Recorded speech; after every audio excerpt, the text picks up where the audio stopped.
The 2024 Sinquefield Cup is back. Round 1 was just completed today, and definitely the match of this round was Ding Liren against Gukesh. Why? Because in a couple of months, in November and December, the World Championship match will consist of these two very players. So we get a preview here.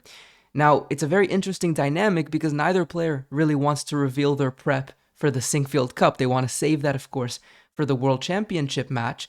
So the opening is not necessarily what we're going to expect to see come November. Nonetheless, there is a lot that lies on this game because whoever wins gets a big boost of confidence for the real World Championship match. So I think everyone's eyes was on this game today for sure, and so we're also going to analyze it and review it if you haven't seen it. I think aside from, of course, the drama of the two players facing each other, there also featured a very interesting attacking motif that I think is helpful and instructive to look at.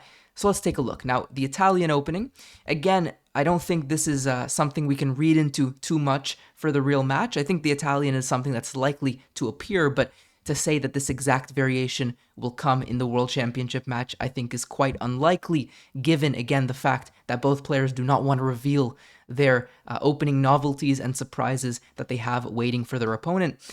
Okay, we get this bishop e5 move, bishop a7, and this position has been reached a couple of times in the past. The move knight bd2 was tried, very typical. Bishop e3 here was Ding Liren's choice, offering an immediate trade of the bishops. And what he essentially is saying is that this is one of black's strongest pieces on this long diagonal. We're going to give it away for a piece that could have had some potential for itself, especially sitting on g5, and especially with some attacking ideas relating to h6, for instance. But nonetheless, we simplify the position a little, clarify it with this removal of the dark square bishops, and white still maintains some attacking chances, and in fact, we'll see that very soon. Okay, d4, of course, is white's immediate idea. They want to stake some claim in the center for their own pawns, and black needs to be somewhat careful, right? The typical approach here as black is to counterstrike and try to prepare for the move d5, and indeed Gukesh goes for this, first maneuvering the knight to the king side where it sits very comfortably and nice. We have the knights on g6 and f6, very typical, and they control not only the center, but they're also very annoying over here controlling some of the king side squares, and it makes it quite difficult for white to generate any sort of attack. Okay, Ding goes bishop f1. The idea is simply to regroup the bishop that has already served its purpose. If anything, on b5 it is quite vulnerable to these c6 and d5 ideas, so on f1 it's very safe, tucked nicely here where it's not only defensive but also still maintains some scope for the queen side. And indeed d5, again, if black wants to equalize, d5 is the path to do so, so Gukesh goes for it, and simply Ding brings his final piece into the game. We have knight takes on e4, knight takes on e5, and a very interesting decision and moment here. Gukesh takes the knight on e5. Now, I don't think the engines like this very much, and I think practically there's also something to be said against this move. And the reason is that by trading the knights, you've made a very subtle but important difference. You've dragged white's pawn from d4 to e5, and what this means is that any attacking possibilities that white was potentially aiming for have become a lot stronger. A pawn on e5 tends to be a very big aid and asset in a kingside attack, and I'll talk about this a little bit more deep because it definitely requires, I think, an interesting analysis. So we'll look at this position here, right? Both players kind of making some natural moves. Gukesh staking a bit more space in the center. And now I think it's a bit more clear the purpose, the role of a pawn on e5 in these kingside attacks. First of all, very clearly, it gives white a better grip over the dark squares, right? It makes the move g6, for instance, a lot harder to pull off because you can certainly imagine the dark squares becoming very weak. If you can put a piece there, now typically that would be either a bishop or a knight, neither of which white can go for here, so perhaps it's a little bit better in this scenario, but nonetheless, if you can stick a piece on f6, it would be a very strong piece against this king, so close yet so safe on this outpost. Additionally, it makes these ideas of black playing f6 and f5 as defensive resources a lot harder for black to pull off. And I think also something that's a little bit more difficult to see, but very much true, is that with the pawn on e5, white has more access, more space behind that pawn to maneuver its pieces, and specifically the e3 and e4 squares that are now freed up allow a rook maneuver, rook e1 to e3 to the king side, or e1 to e4 if possible, if the d5 pawn ever moves, and it will very soon, to, h4 perhaps.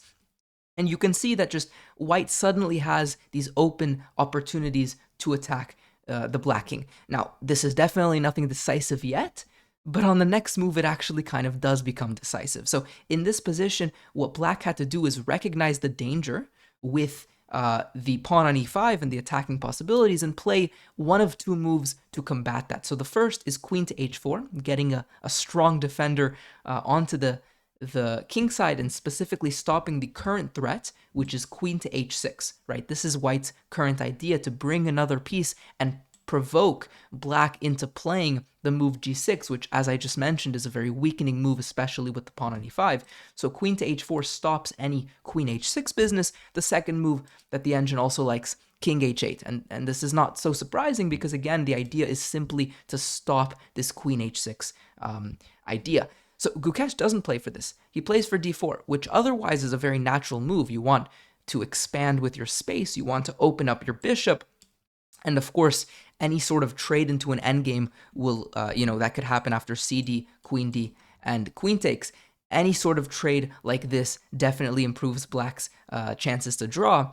But unfortunately, it does completely neglect this idea of queen h6, and Gukesh perhaps thought that after g6 he's okay, but the engine doesn't think so. And I think very naturally it's difficult for black to go into this, and in this position, white simply has a pretty crushing attack. Ding misses it, and in this position he plays bishop d3. And it's logical, you want to improve your bishop and aim it towards the king side, but with the pawn on g6, in fact, it's not so clear what the bishop is doing on d3. Much more to the point was this idea that I just mentioned, using the space behind the pawn on e5 and going rook e1. And again, the simple idea is rook e4 to h4, and there's not a whole lot that black can actually do against this.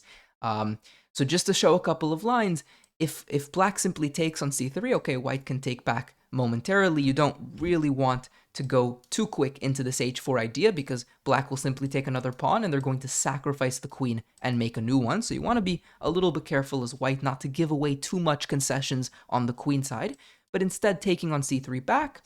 And black is very greedy if they take on a2, and this does simply allow this rook e4 h4 maneuver, and white is winning here. Now again, they can sacrifice the queen and claim that the pawn on a3 is sufficient compensation, and maybe to a human this is actually an interesting practical choice, but the engine will be able to convert this with ease.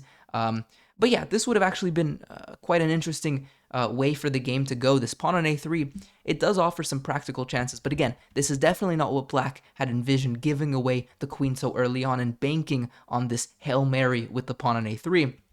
So that's kind of what happens after rook e1 if you take the pawn like this. The alternative here, the engines quite like, is bishop f5. They think this is the most resilient defense.